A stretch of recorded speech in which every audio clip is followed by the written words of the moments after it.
Hola, ¿qué tal? Espero que estén súper bien. Yo soy Lisette y estos son los misterios de Lee. El caso que conmociona al archipiélago. Investigación para encontrar al menor de 11 años. Ha sido localizado esta mañana un cadáver. Condenados a prisión. Hallado los cuerpos sin vida. Se busca a un joven de 29 años, parecido al cadáver de un hombre.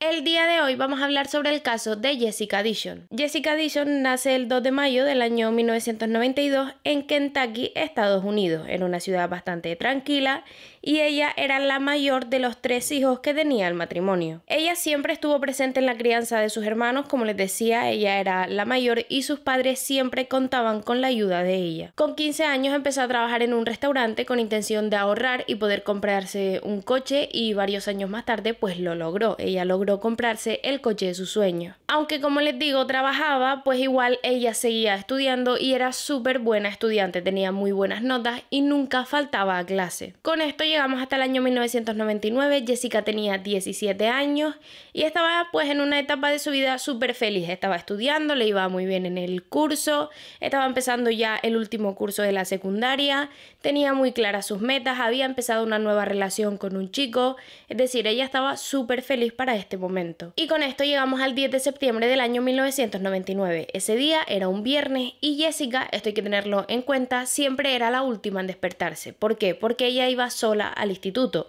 Ella, como tenía su coche, pues se levantaba a la hora que se tenía que levantar e iba al instituto en su coche, entonces no tenía que esperar por nadie. Ese día, como les digo, era un viernes y era un viernes completamente normal. Los hermanos se levantaron, los padres se levantaron, se desayunaron, los padres se fueron a trabajar, los hermanos al colegio y en la casa se queda Jessica. Así pasa toda la mañana, todo bastante normal, hasta mediodía que la madre de Jessica llega a la casa. Al llegar, se da cuenta de que el coche de Jessica está aparcado ahí, en la casa.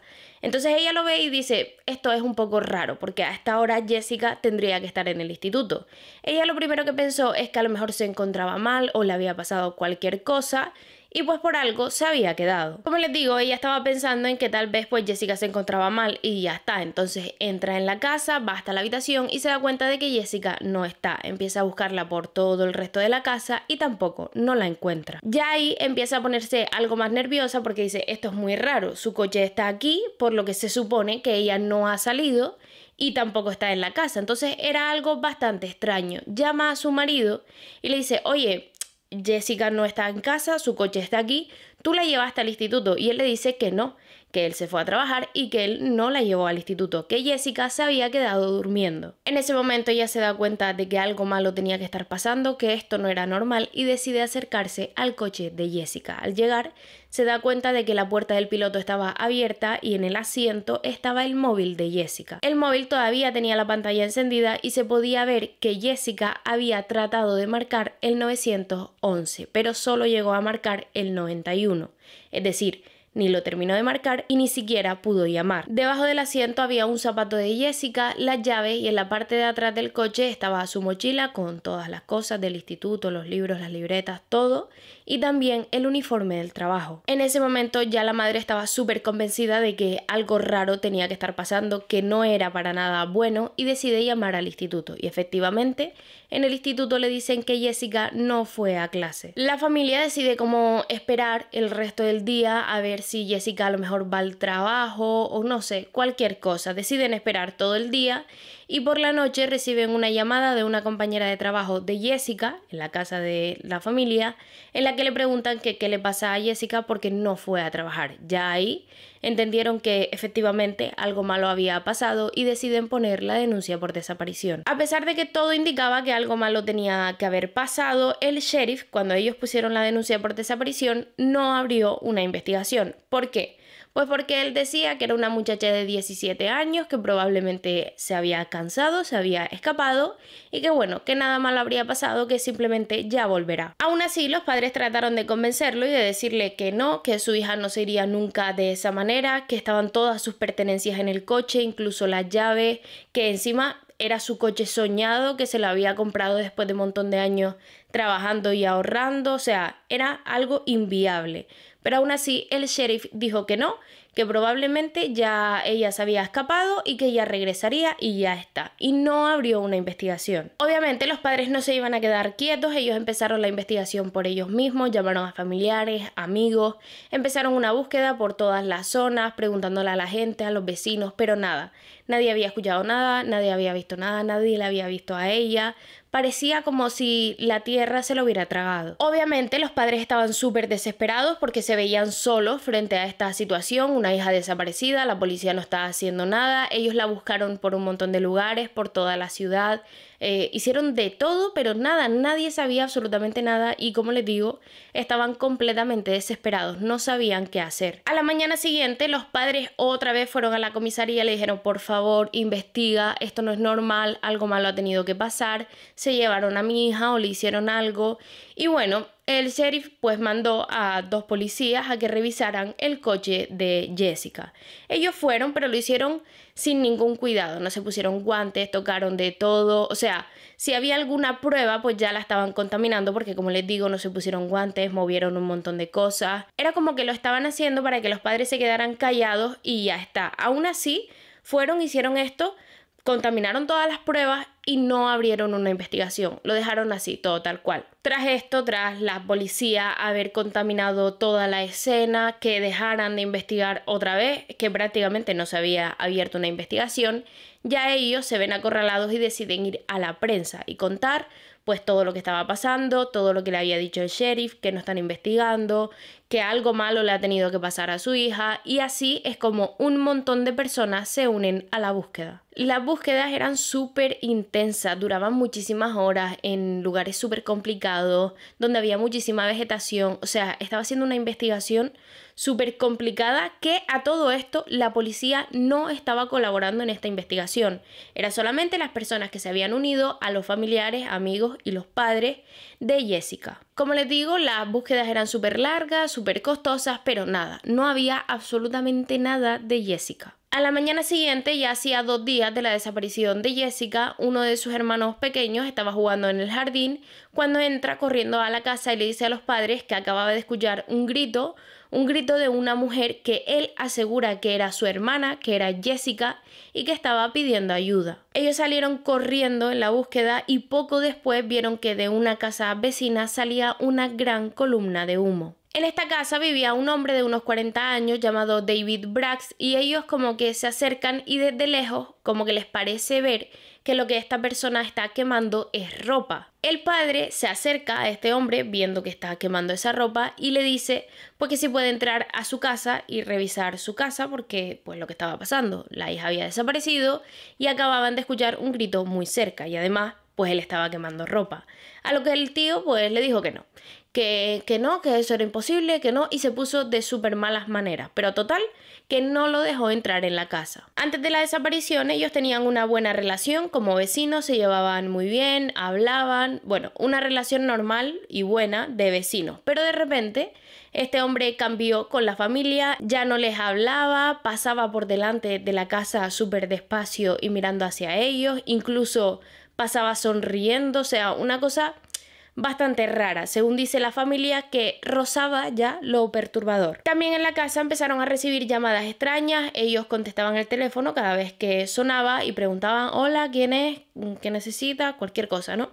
Pero la persona que estaba del otro lado no contestaba, solo se escuchaba una respiración. La familia pensaba que era este hombre el que estaba haciendo estas llamadas. Tras todo lo que estaba pasando con este hombre, que estas actitudes tan extrañas, que habían visto la columna de humo, que le habían preguntado si podían entrar a la casa y le dijo que no y se enfadó muchísimo y demás, pues ellos, la familia, va a la comisaría y les comenta esto, es decir, oye, hemos sospechado de este hombre, nos está pasando esto, este hombre está actuando de una manera muy extraña y por fin la policía se dignó a hacer algo. La policía fue con unos perros rastreadores a la casa de este hombre, le dieron a oler una prenda de Jessica y cuando entraron a la casa de este hombre fueron directos a la hoguera que el padre había visto que estaba quemando ropa y los perros como que marcaban que el rastro de Jessica pues estaba ahí en esa hoguera. Hicieron una media investigación, pero no encontraron nada y se fueron. Los perros también guiaron a la policía hasta un cobertizo. Llegaron al cobertizo y se dieron cuenta de que allí había unos guantes negros y que olía muy mal. Olía como a podrido, a descomposición. Una cosa bastante asquerosa. Ellos empezaron a investigar. Este hombre estaba actuando súper raro. Pero bueno, la policía investigó un poco, se dieron cuenta de que allí no había nada y una vez más se fueron. Los padres, al ver que la policía de Kentucky no estaba haciendo absolutamente nada, ellos varias veces intentaron ponerse en contacto con el FBI, contarles todo lo que estaba pasando con su hija y por fin lo consiguieron. El FBI les hizo caso y desde que vieron el caso dijeron: esto es muy raro, algo muy malo puede estar pasando con este caso, y ya ahí entró el FBI y empezó una investigación por ellos mismos. Se recogieron huellas del coche de Jessica, de la habitación, se hicieron varias búsquedas muy intensas con helicópteros, pero nada, todo apuntaba a la casa del vecino. Durante una de las búsquedas en casa de David, el vecino, encontraron una foto de Jessica y además el hermano de David, que no se los había dicho, pero sí, tenía un hermano, que vivían juntos. Este hombre actuaba súper raro, como si él supiese algo que no había contado y que los demás no sabían. El 27 de septiembre, 17 días después de la desaparición de Jessica, una mujer llama a la comisaría y le dice que iba pues por una carretera cerca de un río y algo en la parte de fuera de la carretera, como les digo, cerca del río, pues se encontró algo que le llamó bastante la atención. Ella se bajó del coche, se acercó y se dio cuenta de que era el cuerpo sin vida de alguien, de una persona, que no se podía identificar, al menos a simple vista. Esto es algo bastante curioso y es muy importante saber que esta zona ya se había registrado y que se había registrado varias veces. La policía llegó al lugar, vieron el cuerpo sin vida, determinaron que era el cuerpo de una mujer, de una chica.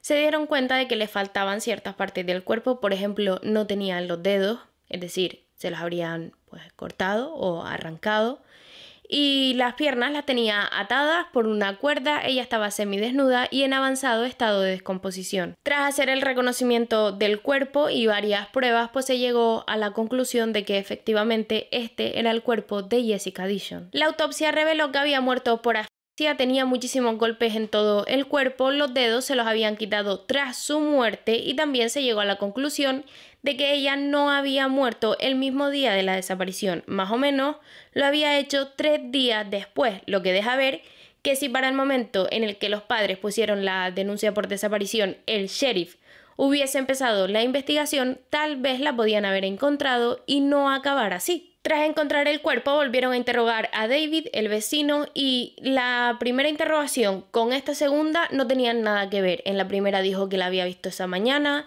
en la segunda dijo que no. Él dijo que se había pasado, o sea, en ese tiempo, en el momento en el que ella desapareció, estaba con su mujer, que estaba en la cama, acostado con ella.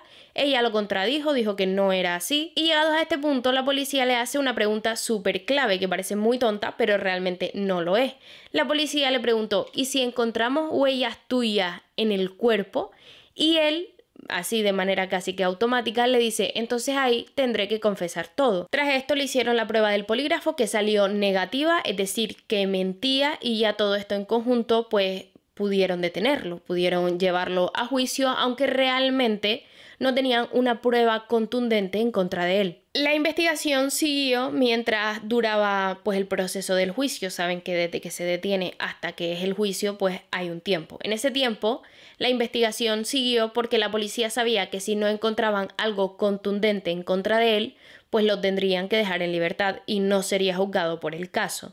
En el coche de este hombre encontraron una cuerda idéntica a la que encontraron en los pies de Jessica, que los amarraba, como les decía antes, pero hicieron varias pruebas, no encontraron ADN, no encontraron nada y no se pudo certificar que esta era la misma cuerda que estaba en las piernas de Jessica. Para el año 2003 se celebra el juicio y finalmente lo tienen que poner en libertad porque no tienen una prueba contundente en contra de él. Además, no podría ser juzgado por el mismo caso si no encontraban una prueba clara de que él había sido el culpable. Esto fue algo devastador para la familia porque esperaban que si él era el culpable dijese, confesase todo lo que le había hecho a Jessica y que hiciesen justicia por ella.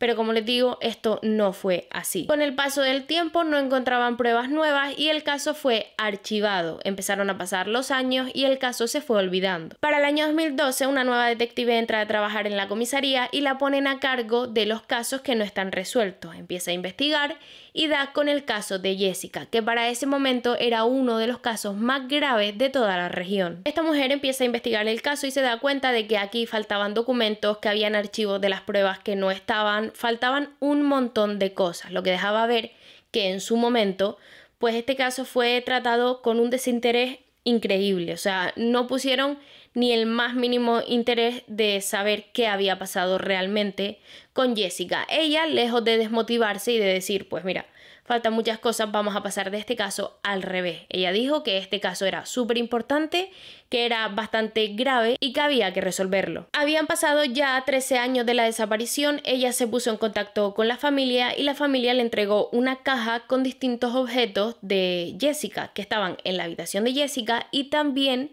que estaban en el coche. Hay que tener en cuenta que ya habían pasado 13 años de la desaparición de Jessica y también que la policía no tuvo nada de cuidado para el momento en el que hizo la investigación, es decir, no se puso guantes ni nada de eso. Entonces ella tenía clarísimo que esta investigación estaba empezando prácticamente desde cero y que en las cosas de Jessica probablemente no encontraría nada. Ella empezó a investigar pues todos los documentos, los archivos, lo poquito que se había hecho y es cuando da con un informe médico. Y es un informe médico de un examen psicológico que se le hizo a David y se dio cuenta de que este examen revelaba que el coeficiente intelectual de David era súper bajo. Esto parecía algo que no era importante, pero no era así, porque ella empezó a investigar y se dio cuenta de que con este coeficiente intelectual era prácticamente imposible que este hombre mantuviese la mentira 13 años después, por ejemplo, porque este hombre decía todo el tiempo que él pues no tenía nada que ver y demás.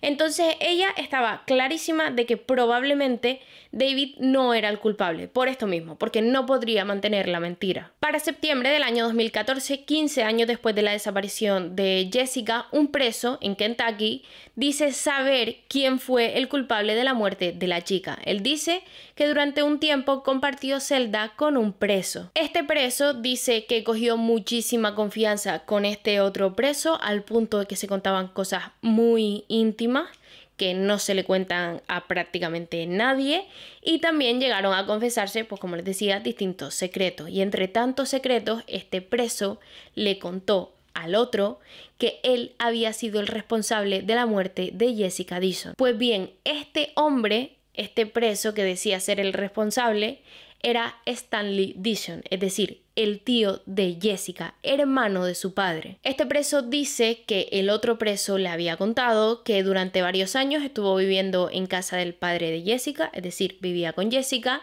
y que durante todos estos años abusó sexualmente de ella. Además, la amenazaba o con matarla o con hacerle algo a algún miembro de su familia, es decir, a su padre, a su madre o a alguno de sus hermanos. Este hombre le contó a la detective que Stanley le había contado que él tenía miedo de que Jessica cogiese confianza con su nuevo novio, que como les decía antes, pues había empezado una nueva relación, y que al final eso, cogiese confianza y le contase todo. Entonces la mañana de la desaparición, Stanley, fue hasta casa de Jessica. En esa mañana, Stanley llega a la casa de Jessica, se acerca a ella y la obliga a que acabe la relación con ese nuevo muchacho, a lo que ella le dice que no y empieza como un forcejeo entre ellos. Y mientras están en ese forcejeo, ella trata de marcarle el 911. Cuando él se da cuenta, pues la ataca. Ella logra escapar, entra dentro de la casa, pero él la persiguió y la logró atrapar. Dice que él la amarró y la llevó a un cobertizo cerca del lugar donde finalmente la encontraron. Dice que la tuvo allí varios días, que abusó de ella, que la atormentó y ya cuando se aburrió simplemente le quitó la vida. Él llevó el cuerpo hasta el lugar donde finalmente la encontraron con intención de que la encontraran. Además, este preso dice que Stanley le había dicho que escondió uno de los zapatos de Jessica cerca de un árbol de la zona que estaba roto, por lo que si encontraban este zapato sería verdad toda esta historia. Lo que le hizo creer a la detective que lo que este hombre estaba diciendo era cierto es que en ningún momento salió a la prensa de que a Jessica le faltaban partes del cuerpo, como por ejemplo los dedos, y él sí se lo había dicho a la detective. Además, él le dijo que Stanley le había dicho que le quitó pues estas partes del cuerpo para despistar. Entonces era algo bastante sorprendente. La detective pidió ayuda a la propia familia porque la policía pues no iba a colaborar en esto, y fue la propia familia junto a la detective la que hicieron estas investigaciones y buscaron pues las cosas que supuestamente este hombre había enterrado, y efectivamente encontraron la sábana donde este hombre había dicho que la había enterrado, encontraron la sábana con la que él pues se llevó a Jessica. Además, compararon estas sábanas, fueron hasta la habitación de Jessica y efectivamente pertenece al mismo juego de sábana y es la sábana que falta en la cama de Jessica. Esto fue suficiente para poder detener a Stanley, el tío de Jessica, y más tarde pues ser acusado por homicidio.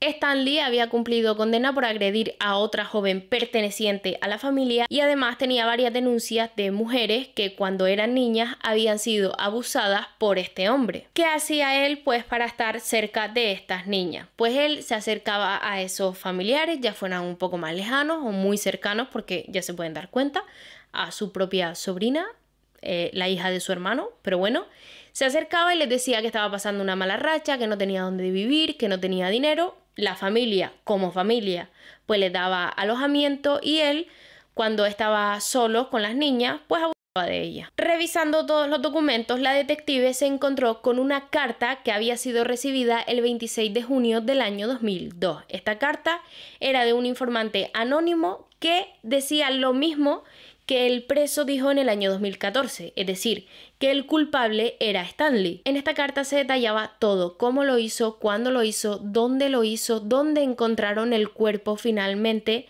o sea, decía todo lo que había sucedido. Esta carta se había recibido 12 años antes y nadie le hizo caso. Finalmente, para el año 2015 llega el juicio de Stanley Dishon y él se declara inocente, algo que destrozó a los padres. No era fácil que él tuviese una buena condena porque no tenían una prueba contundente en contra de él, porque no habían encontrado ADN ni nada que certificara que él había sido el culpable, aunque sí que tenían pues dos declaraciones súper importantes, como era la carta y la declaración de este preso, que finalmente se encontró la prueba de que este hombre estaba diciendo la verdad. Pero como les digo, todos eran pruebas circunstanciales, no había algo contundente en contra de él, por lo que tal vez podrían no darle una buena condena a este hombre. Entonces, para evitar esto, para darle una buena condena y poder hacer justicia por el caso de Jessica, deciden llegar a un acuerdo. El acuerdo era que si él confesaba, que si él se declaraba culpable, porque obviamente era el culpable, pues le retirarían la posibilidad de la pena de muerte. Y él finalmente aceptó. Finalmente se declaró culpable de todo, aunque no dijo nada, no dijo ni cómo lo había hecho, ni cuándo, ni por qué, no dijo absolutamente nada, solo se declaró culpable. Él fue sentenciado a 20 años de prisión con posibilidad de libertad condicional tras haber cumplido 15 años de prisión. Y bueno, hasta aquí el vídeo de hoy, espero que les haya gustado o que al menos les haya entretenido, porque como ya sabemos en este canal no hablamos de cosas bonitas y mucho menos que terminen bien. Deja en los comentarios qué te parece este caso, qué opinas sobre él e incluso qué otros casos te gustaría ver por el canal. Déjame un like si así lo quieres y suscríbete porque se vienen vídeos súper interesantes. Un besito.